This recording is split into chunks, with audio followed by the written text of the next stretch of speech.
ನಮಸ್ಕಾರ. ಇದು ಕೂಡ ಆ 93ನೇ ಇಸ್ವಿಯಲ್ಲಿ ಇರುವ ಏಪ್ರಿಲ್ ತಿಂಗಳ ಚಂದಾವಮದಿಂದ ಈ ಕತೆ ತೊಗೊಂಡಿದ್ದೀನಿ. ನಡೆಯದ ಸಂಚು ಅಂತ ಇದ್ರ ಹೆಸರಿಟ್ಟಿದ್ದಾರೆ. ಇದು ಬಾಗ್ದಾದ್ಗೆ ಸಂಬಂಧಿಸಿದ ಒಂದು ಕಥೆಯಾಗಿರುತ್ತೆ. ಹಿಂದೊಮ್ಮೆ ಬಾಗ್ದಾದ್ ನಗರವನ್ನು ಪಾಲಿಸುತ್ತಿದ್ದ ನೂರ್ ಶಾ ಜಾಣ ಹೌದು, ವಿನೋದಪ್ರಿಯನೂ ಆಗಿರ್ತಾನೆ ಆ ರಾಜ. ಆ ನಗರದ ಒಂದು ಭಾರೀ ವ್ಯಾಪಾರಿಯಾಗಿದ್ದ ರಹಮತುಲ್ಲಾ ಅಂತ ಒಬ್ಬ ವ್ಯಾಪಾರಿ ಇದ್ದಕ್ಕಿದ್ದಂತೆ ಮರಣ ಹೊಂದ್ಬಿಡ್ತಾನೆ. ಅವನ ಅಪಾರ ಆಸ್ತಿಗೆ ವಾರಸುದಾರರು ಯಾರೂ ಇರಲ್ಲ. ಆ ಸಮಯದಲ್ಲಿ ಅದೇ ಬಾಗ್ದಾದ್ನಲ್ಲಿ ವಾಸಿಸುತ್ತಿದ್ದ ಅಬ್ದುಲ್ಲಾ ಎನ್ನುವ ಬಡ ಹುಡುಗನೊಬ್ಬ ರಹಮತುಲ್ಲಾರ ಆಸ್ತಿಯನ್ನು ಹೆಂಗಾದರೂ ಮಾಡಿ ಪಡೀಬೇಕು ಅಂತ ಆಸೆಯಿಂದ ಒಂದು ಉಪಾಯ ಹೂಡಿಸಿ ನೂರ್ ಶಾನ ದರ್ಬಾರಿಗೆ ಬರ್ತಾನೆ.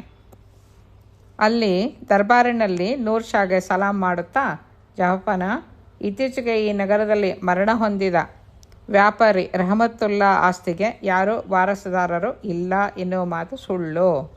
ಹಾಗೆಂದರೆ ಹೇಗೆ ಅಂತ ಹೇಳಿದರೆ ನೀವು, ನಾನು ಏಕಾಂಗಿ, ಅವರು ಒಬ್ಬಂಟಿಗರೆ, ದಿಕ್ಕಿಲ್ಲದವರಿಗೂ ಅಲ್ಲಾನೇ ತಂದೆ ಎಂದು ಹೇಳುತ್ತಾರೆ.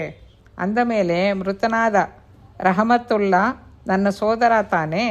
ಆದ್ದರಿಂದ ರಹಮತುಲ್ಲಾರ ಸಂಪೂರ್ಣ ಆಸ್ತಿಗೆ ನನ್ನನ್ನು ವಾರಸುದಾರನಾಗಿ ಮಾಡಿ ನೀವು ಅಂತ ರಾಜನ ಹತ್ರ ಒಂದು ಅಹವಾಲು ಹೇಳ್ಕೊತಾನೆ ಅಬ್ದುಲ್ಲಾ.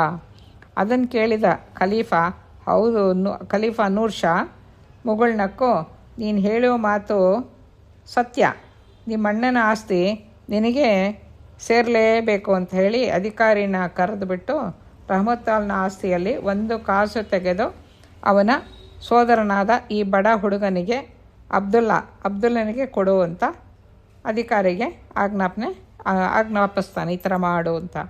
ಆ ಮಾತನ್ನು ಕೇಳಿದ ತಕ್ಷಣ ಗಾಬರಿಯಾದ ಅಬ್ದುಲ್ಲಾ 1 ಕಾಸ ಅಂತ ತಳಮಳದಿಂದ ಕೇಳ್ತಾನೆ. ಅದಕ್ಕೆ ನೂರ್ ಶಾ, ಹೌದಪ್ಪ, ನಿನ್ನಂಥ ಸೋದರರು ರಹಮತುಲ್ಲಾಗೆ ಈ ನಗರದಲ್ಲಿ ಸಾವಿರಾರು ಜನ ಇದ್ದಾರೆ. ನಮ್ಮ ಖಜಾನೆಯಲ್ಲಿರುವ ಅವನ ಆಸ್ತಿಗೆ ಆ ಸೋದರರು ಸಮಭಾಗಿಗಳು. ಆದ್ದರಿಂದ ಅವರಿಗೂ ಆ ಆಸ್ತಿಯಲ್ಲಿ ಸರಿಸಮಾನವಾದ ಪಾಲು ಸಿಗಬೇಕಲ್ವಾ. ಈ ಆಸ್ತಿಯಲ್ಲಿನ ನಿನ್ನ ಭಾಗವನ್ನು ನೀನು ತೆಗೆದುಕೊಳ್ಳಪ್ಪ ಅಂತ ಹೇಳಿಬಿಡ್ತಾನೆ. ಆವಾಗ ಇನ್ನೇನು ರಾಜನೆದ್ರಿಗೆ ಏನು ಮಾತಾಡೋಕ್ಕಾಗುತ್ತೆ, ಅವನೇನು ಮಾತಾಡಲ್ಲ ಮರುಮಾತಾಡದೆ ಅಬ್ದುಲ್ಲಾ ಆ 1 ಕಾಸನ್ನು ತಗೊಂಡು ಸಪ್ಪೆ ಮರ ಹಾಕ್ಕೊಂಡು ತನ್ನ ಉಪಾಯ ನಡೀತಿದ್ದಕ್ಕೆ ಮನೆ ಹತ್ರ ಹೋಗ್ತಾ ಇರ್ತಾನೆ. ಅಬ್ದುಲ್ಲಾ ಮನೆ ಸೇರಿದ ಕೆಲವೇ ಸಮಯದಲ್ಲಿ ನೂರ್ ಶಾನ ಆಳುಗಳು ಬರ್ತಾರೆ. ರಾಜನ ಆಳುಗಳು ಬಂದುಬಿಟ್ಟು ಅಬ್ದುಲ್ಲನಿಗೆ 1000 ರೂಪಾಯಿಗಳಿದ್ದ ಒಂದು ಹಣದ ಚೀಲ ಕೊಟ್ಟು, ಇದು ಖಲೀಫರು ನಿನಗೆ ಬಹುಮಾನವಾಗಿ ಕಳಿಸಿದ್ದಾರೆ ಅಂತ ಹೇಳ್ತಾರೆ. ಅಬ್ದುಲ್ಲನ ಸಂಚು ಖಲೀಫರ ಮುಂದೆ ನಡೆಯದಿದ್ದರೂ ಅವರ ಕೃಪೆಗೆ ಅವನು ಪಾತ್ರನಾಗಿ ಈ ಥರ ಅವನಿಗೆ ದುಡ್ಡು ಕಾಸೆಲ್ಲ ಸಿಗತ್ತೆ. ನಮಸ್ಕಾರ.